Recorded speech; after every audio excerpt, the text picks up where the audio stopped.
Bom dia a todos. Permito inicialmente um agradecimento. Queria saudar a todos vocês, todos os professores aqui presentes, a todos os alunos aqui presentes, e faço isso na pessoa da professora Suzana, do professor Diele, meus queridos amigos aqui de Belo Horizonte. Para mim é um grande prazer e uma grande honra estar de volta aqui a Belo Horizonte, e sobretudo para participar de um evento que homenageia o professor Celso Barbi, sem dúvida nenhuma um dos mais talentosos juristas que nossa época já teve. O professor Celso Barbi não tem, acho que, uma pessoa que possa ter estudado o processo civil sem ter se deparado com os seus estudos, seja pelo menos o seu estudo sobre mandado de segurança, sem dúvida nenhuma, a obra mais clássica e de mais referência no tema desse instituto no campo do processo civil, né? E sem falar dos seus comentários ao Código, da sua obra sobre ação declaratória e tantos outros trabalhos que o professor Celso Barbi tem em contribuição à disciplina do direito processual. De modo que, para mim, é um prazer imenso, uma grande honra integrar esse grupo de colegas que vem aqui conversar com vocês sobre o processo civil a propósito do novo Código, em homenagem ao professor Celso Barbi. O tema que me foi, então, reservado foi o tema de cumprimento de sentença e de execução. E falar desse tema no campo do novo Código de Processo Civil é um pouco difícil, porque não houve tantas alterações assim nesse campo como houve em outros campos da legislação processual.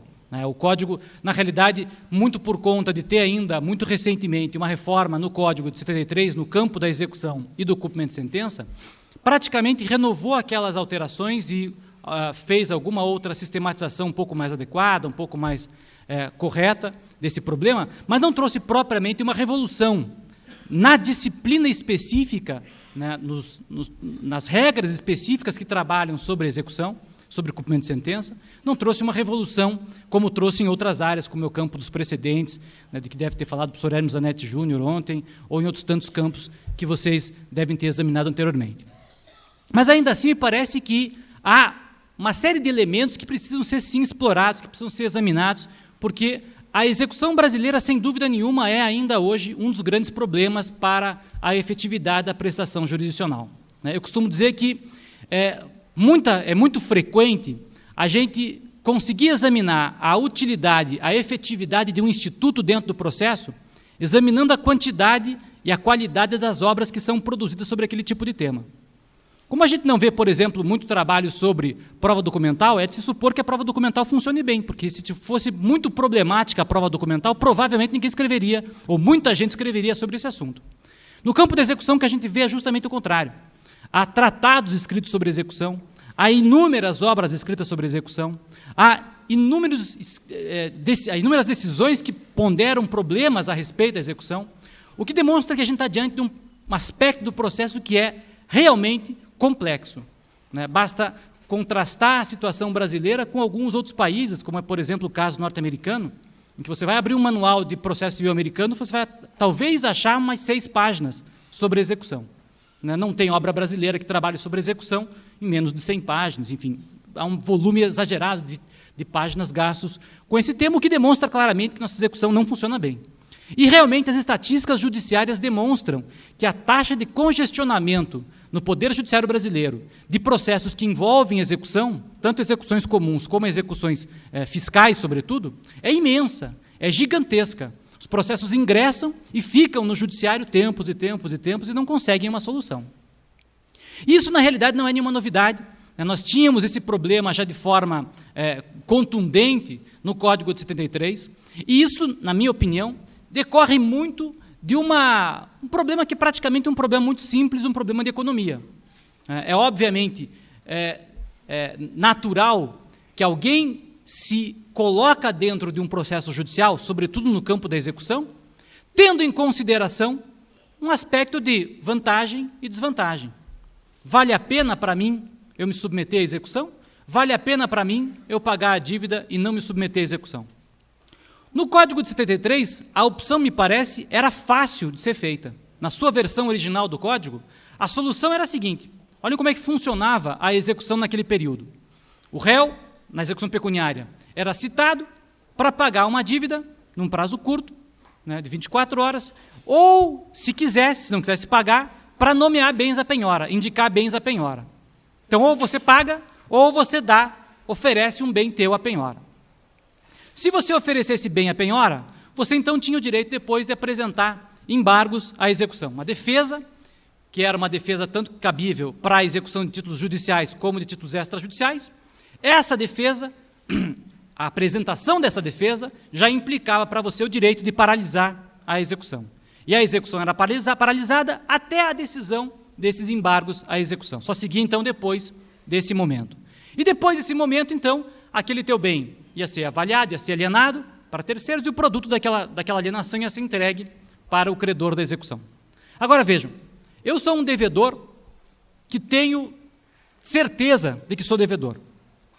Eu posso pagar o valor da obrigação, ou eu posso me submeter a esse processo no qual eu posso indicar o bem do meu patrimônio, que vai ser gravado por essa responsabilidade patrimonial, que vai ser alienado posteriormente, e vou ter um enorme de um prazo para apresentar minhas defesas, para enrolar esse processo, para fazer com que esse processo demore o mais possível até alcançar esse credor e, quem sabe, conseguir um desconto no valor da obrigação. Ou eu posso pagar voluntariamente a prestação. Qual será a opção que eu vou tomar? Obviamente, naquele modelo tradicional, em razão dessa estrutura que o Código tinha, era muito comum que mesmo devedores que sabiam que não tinham razão, se sujeitassem ao processo de execução, porque o processo de execução era extremamente vantajoso para eles. Só essa ideia de eu poder ficar com o meu patrimônio de meu interesse, aquilo que me interessava ficava comigo. Eu dava a penhora um bem que não interessava para mim. Era comum, vocês já devem ter talvez ouvido falar desse tipo de caso, as pessoas que entregavam a penhora, por exemplo, o caixão que eles tinham comprado para quando morressem, sujeito que entregava... Eu tive um processo, que inclusive envolvia um caso público, em que entregaram a penhora cano de gás enterrado. Quem é que vai querer comprar um cano de gás enterrado num processo judicial que é feito por leilão público, em que tem uma avaliação e você vai ter que depois tirar aquele negócio do lado debaixo da calçada onde ele está? Quem é que vai querer comprar o caixão do fulano que não quer mais o caixão dele? Quem é que vai querer comprar caixas de sapato usadas, antigas, de um estoque que ninguém mais usa? Que ao invés de eu tentar liquidar, eu dou para o processo de execução, o juiz que se vire com esse treco aí, e faça o que quiser com aquele negócio. Então, vejam, era uma grande vantagem para devedores contumazes se sujeitarem à execução, porque a execução trabalhava contra o credor. A execução trabalhava em favor do devedor, em favor da ampla defesa do devedor e contra o credor. Isso sem falar nessa situação clássica, a que a professora Suzana mencionou, que era essa esquisitice que o Brasil sempre defendeu por conta de um aspecto teórico até justo, até razoável, enfim, tem uma justificativa teórica para esse fim, mas que essa esquisitice, que é processo na época, gerava, numa fase de conhecimento, gerava uma sentença condenatória que encerrava o processo. E aí, então, a pessoa tinha que ingressar com um outro processo, um segundo processo, pagar custas de novo, tudo de novo, para pedir a execução do seu título. Então, o advogado ligava para o cliente dizendo, olha, nós ganhamos a ação, você pode vir, agora nós o juiz reconheceu o nosso direito ao crédito. Beleza, então eu estou passando aí amanhã pegar o meu dinheiro. Não, você não entendeu. A gente agora teve uma sentença que reconheceu o direito ao crédito. Agora a gente vai começar com o processo para receber o teu dinheiro. Obviamente, qualquer pessoa normal vai achar que isso daí é um roubo, que esse advogado está roubando dinheiro da parte. E esse era um problema com o qual a gente não conseguia se desvencilhar e que a gente continua, de certa forma, atrelado a essa ideia até hoje. Acho que há uma regra no Código Nova que permite salvar essa ideia, permite dar um passo adiante, muito na linha do que o professor Humberto Teodoro Júnior defendia, do que alguns outros autores defenderam depois também, mas ainda hoje, ainda no modelo, depois da reforma de 2005, 2006, e mesmo na visão estritamente focada do livro do Código referente à execução, a gente continua, de certa forma, ainda muito preso a essa ideia de execução pecuniária.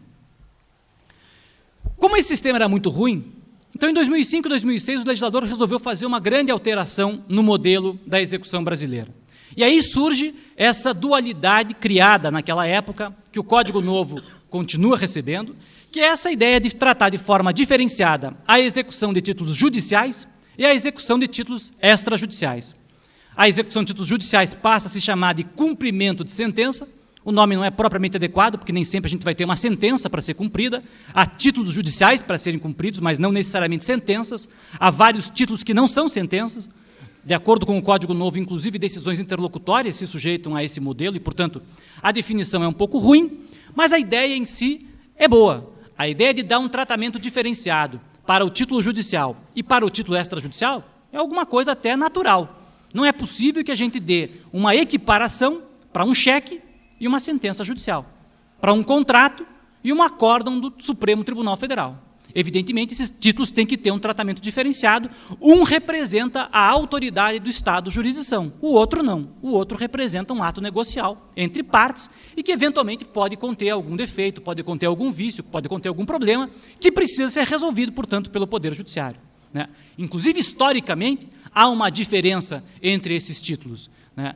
A unificação desses documentos é que foi um grande equívoco dentro de um modelo que prezava por um outro tipo de valor, por um tecnicismo de um outro tipo de ideia. Mas fato é que essa foi a primeira grande alteração dessa reforma de 2005. Dá um tratamento diferenciado para títulos judiciais e títulos extrajudiciais.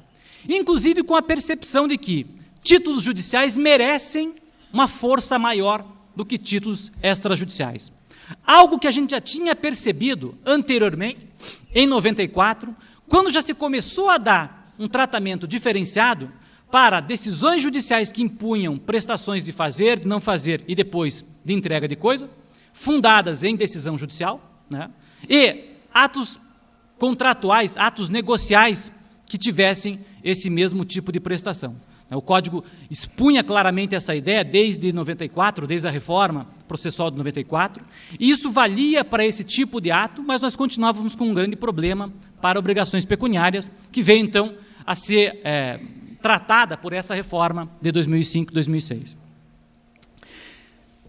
Além dessa alteração, que é, sem dúvida nenhuma, simbolicamente muito importante, e que põe no seu devido lugar a decisão judicial e um ato negocial, me parece que o processo concebido a partir de então tinha uma alteração significativa que realmente era capaz de trabalhar com essa ideia dos chamados payoffs, ou seja, essa ideia de que um devedor que não tem razão não deve preferir se submeter ao processo, deve optar sempre por cumprir a prestação.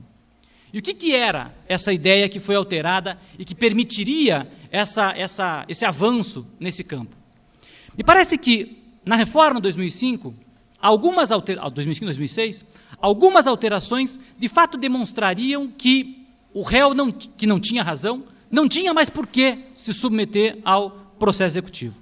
A primeira delas é o fato de que havia uma vantagem agora estipulada para o réu que cumprisse espontaneamente o título e não se submetesse ao processo.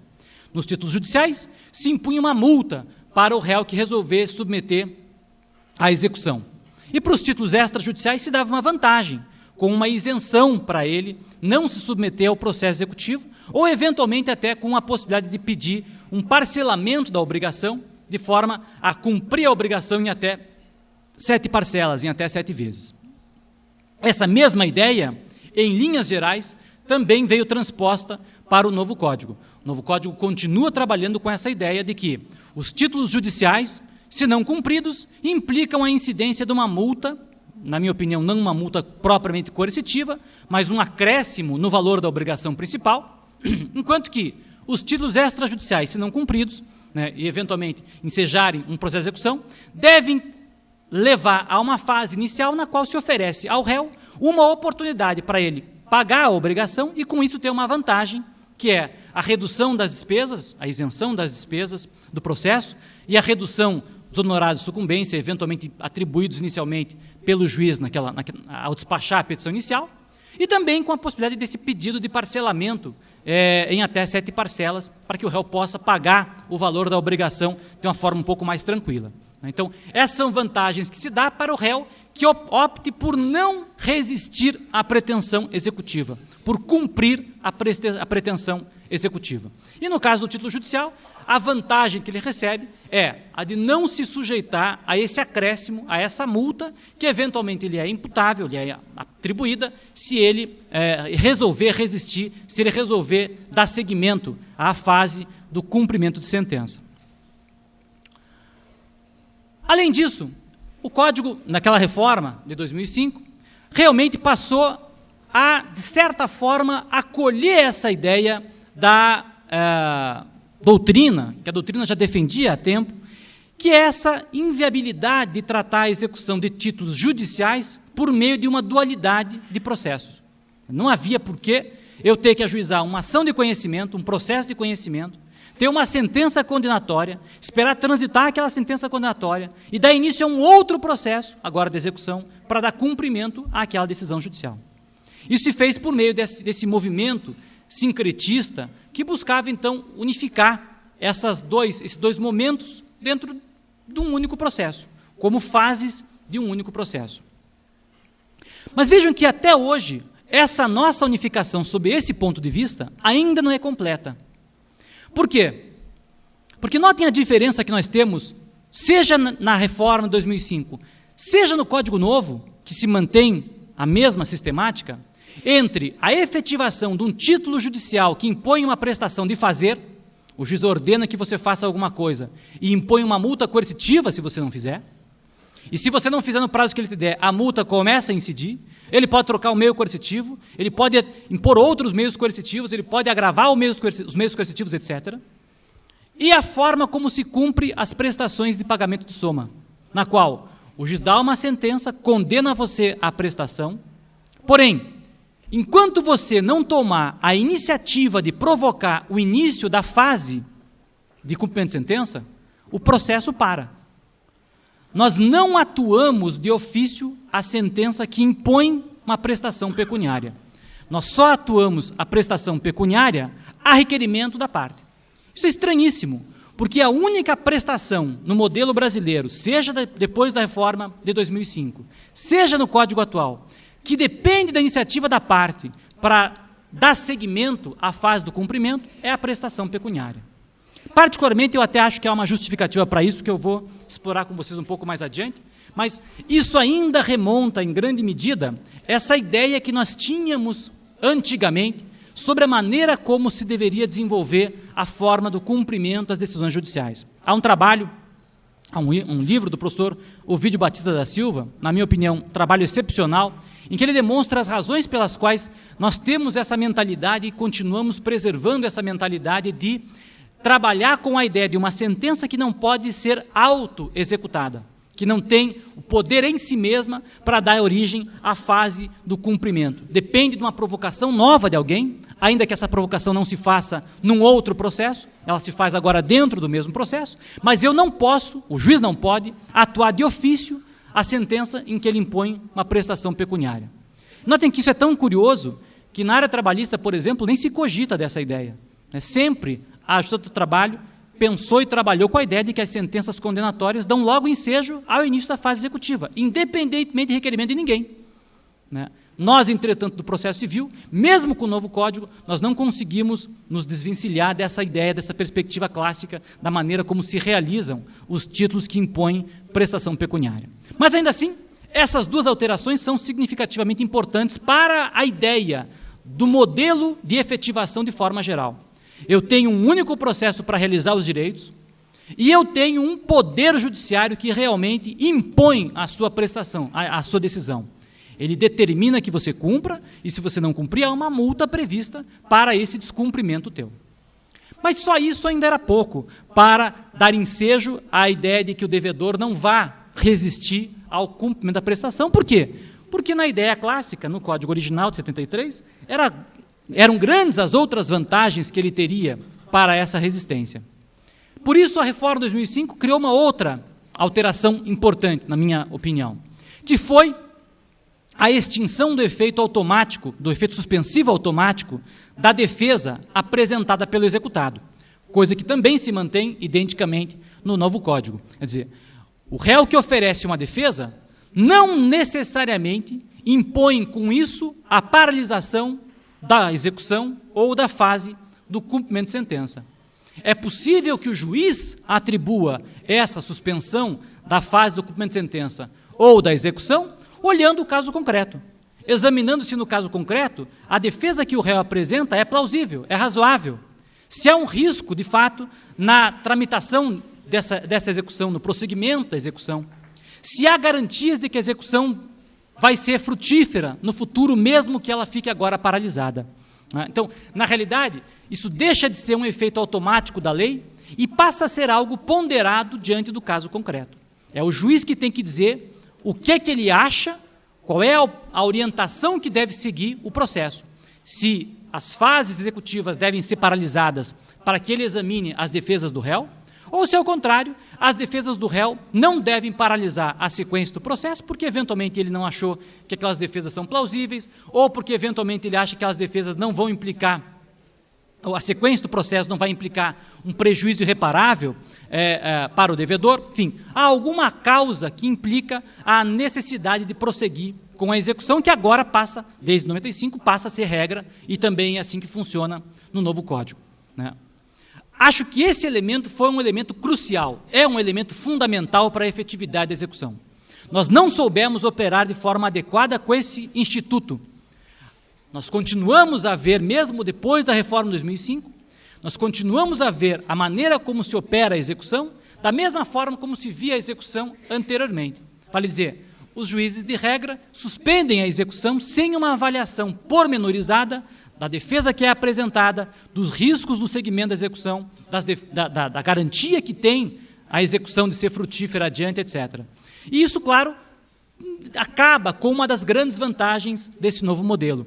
O novo modelo foi pensado para que a execução pudesse prosseguir, a despeito de o réu resolver se defender, trazer alguma alegação em sua defesa. E isso, normalmente, não tem acontecido. Acho que nós poderíamos explorar muito melhor esse instrumento, porque ele é, sem dúvida, importantíssimo. É importantíssimo, de um lado, porque a lei, seja no Código atual, seja na reforma de 2005, ao fixar a necessidade de o juiz avaliar se há ou não há um risco no prosseguimento da execução, impõe ao juiz a percepção seguinte: não basta que o juiz veja que o prosseguimento na execução vai gerar o risco da satisfação do crédito do credor com a alienação do patrimônio do réu, porque esse é o risco inerente ao processo de execução ou à fase de cumprimento de sentença. Vale dizer, todo cumprimento de sentença, ao prosseguir, implica a penhora de bens, a alienação de bens, a entrega de dinheiro para o credor. Esse é o regime normal do cumprimento de sentença. E se o Código diz que, como regra geral, eu devo prosseguir com o cumprimento de sentença ou com a execução, é porque ele supõe que essas fases do cumprimento de sentença, alienação de bens, entrega de patrimônio, etc., não são em si risco suficiente para paralisar a execução ou para paralisar o cumprimento de sentença. Vale dizer, o risco a que alude o Código para autorizar a suspensão da execução ou do cumprimento de sentença é algum risco externo, alheio ao cumprimento normal, ao segmento normal da tramitação da execução. Tem que ser alguma coisa extraordinária, fora do padrão, fora do parâmetro normal da simples sequência dos atos executivos. E esse critério, me parece, é que tem sido pouco avaliado nos tribunais atualmente. E, em segundo lugar, o segundo elemento que eu acho fundamental, o Código deixa transparecer claramente, assim como já fazia também a reforma de 2005, que essa paralisação da execução, essa suspensão da execução, não necessariamente é uma suspensão total da execução. Ela pode ser, eventualmente, até total, mas a regra é que ela seja uma suspensão modulada. Vale dizer, se o réu, na sua defesa, alega simplesmente que a penhora de um determinado bem é ilegal, qual é o sentido que existe em um juiz parar toda a execução, todas as alienações dos outros bens penhorados, só para ver a discussão sobre a penhora daquele bem determinado? Não pode, não é que não deve, não pode. Não pode porque simplesmente a garantia de duração razoável do processo não lhe deixa. O juiz só pode, nesse caso, paralisar a execução em relação à alienação daquele bem determinado. Poderia, eventualmente, até fazer menos do que isso, a depender das circunstâncias do caso concreto. Poderia, por exemplo, dizer, olha, a execução não vai se paralisar, mas eu não vou autorizar, por exemplo, uma entrega do bem, eu não vou autorizar o levantamento do dinheiro referente a esse bem, eu não vou autorizar tal prática de tal ato, ou vou condicionar a prática desse ato a uma tal garantia, a uma tal contracautela. Enfim, essa permissão do juiz lidar com esse efeito suspensivo aos moldes em que sempre pôde atuar no campo das tutelas de urgência, é que, na minha opinião, foi uma das grandes alterações da reforma de 2005 mantida no Código atual. Acho que essa maleabilidade desse efeito suspensivo é um dos grandes elementos para justamente demonstrar para o devedor que não tem razão, que ele não deve submeter a essa execução. Porque, afinal de contas, ele vai ter que arcar com uma multa, se for título judicial, vai perder um benefício, esses descontos ou aquela possibilidade de parcelamento, se for o título extrajudicial. Além disso, as defesas protelatórias que ele vai apresentar não vão ter nenhuma eficácia, porque não vão paralisar o curso da execução. Que vantagem ele tem, portanto, em insistir, em resistir a uma execução desse porte? Mas nem é só isso.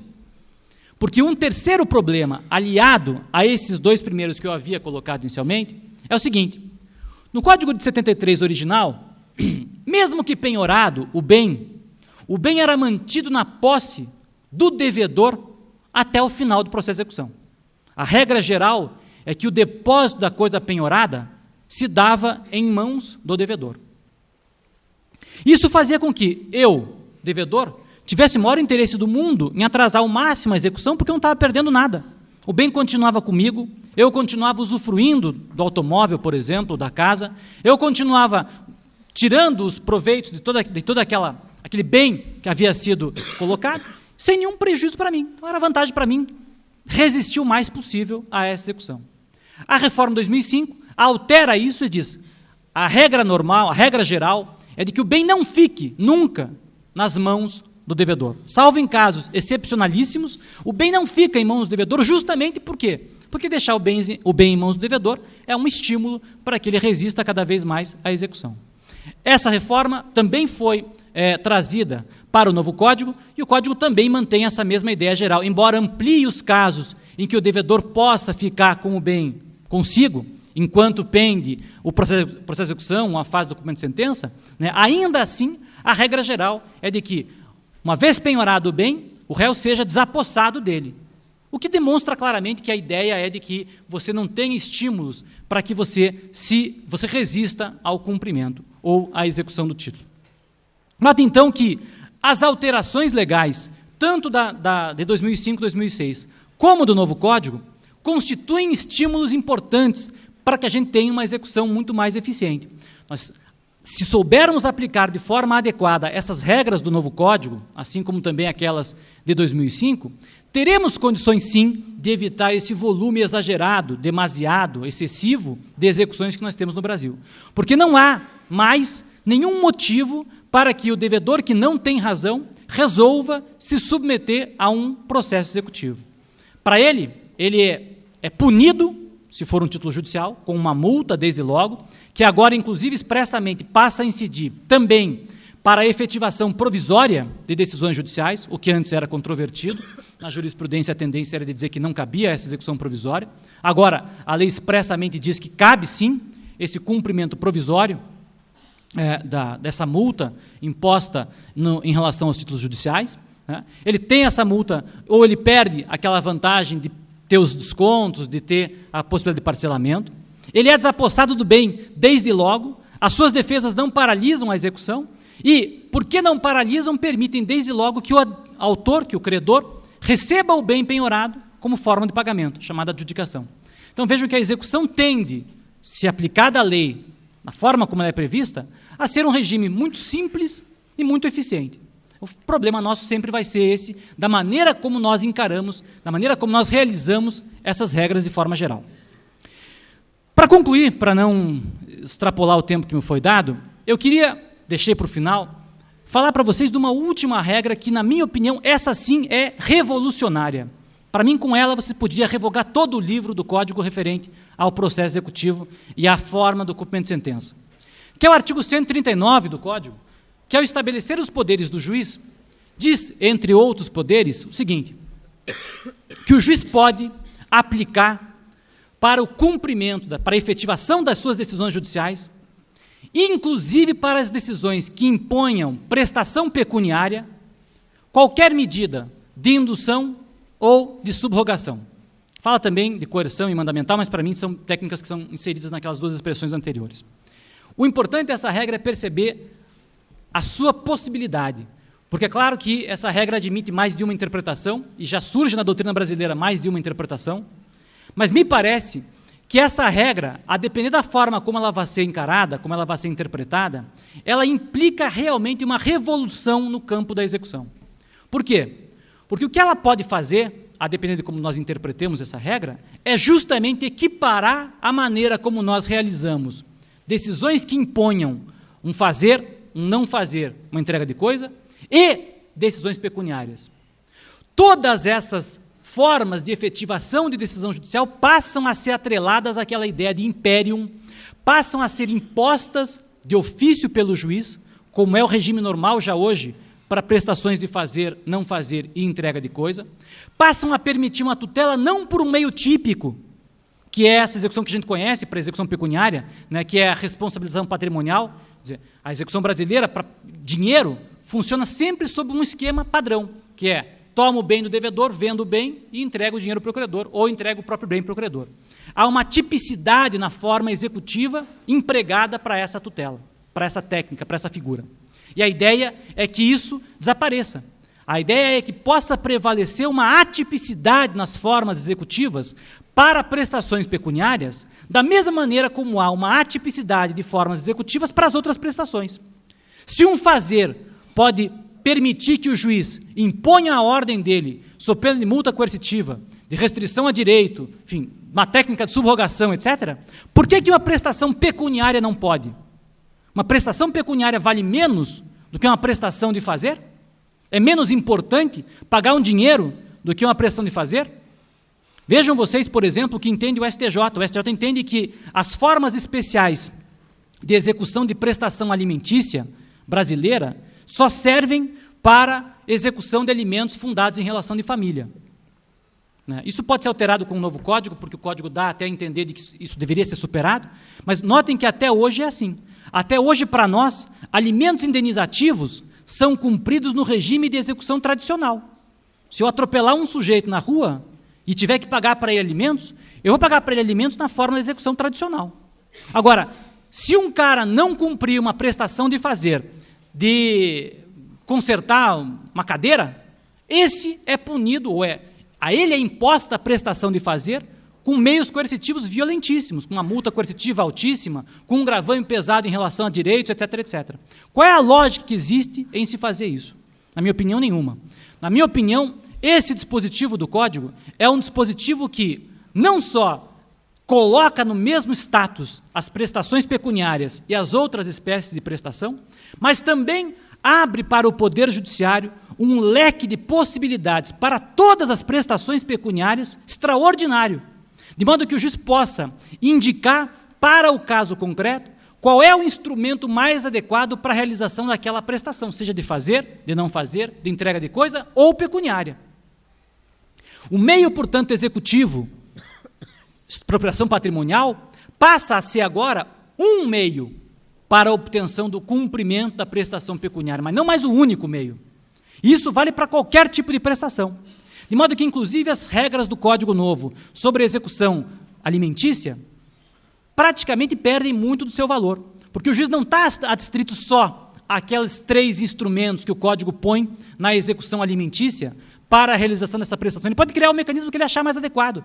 Ele pode inventar uma técnica, desde que ela seja constitucional, ele pode inventar uma técnica para o cumprimento da prestação alimentícia fora das hipóteses, fora das situações colocadas no texto legal. Acho que isso coloca o Brasil numa situação de vanguarda, inclusive em relação a outros países que trabalham com técnicas bastante avançadas no campo executivo, permite ao juiz uma maleabilidade na criação de um procedimento de efetivação das suas decisões, não importa o tipo do conteúdo da decisão, e também coloca a gente muito além dessas discussões clássicas e desse panorama clássico a respeito da inefetividade da nossa execução tradicional. Eu excedi o meu tempo, não tenho mais nada para falar para vocês, embora quisesse falar um pouco mais sobre essa questão, porque acho que isso é estimulante, essa ideia nova, mas eu agradeço demais a atenção de vocês. Saúdo também o professor Fred Didier, que chega aqui, acho que vai fazer a próxima palestra, e fico à disposição de vocês se tiverem alguma dúvida, algum comentário. Muito obrigado.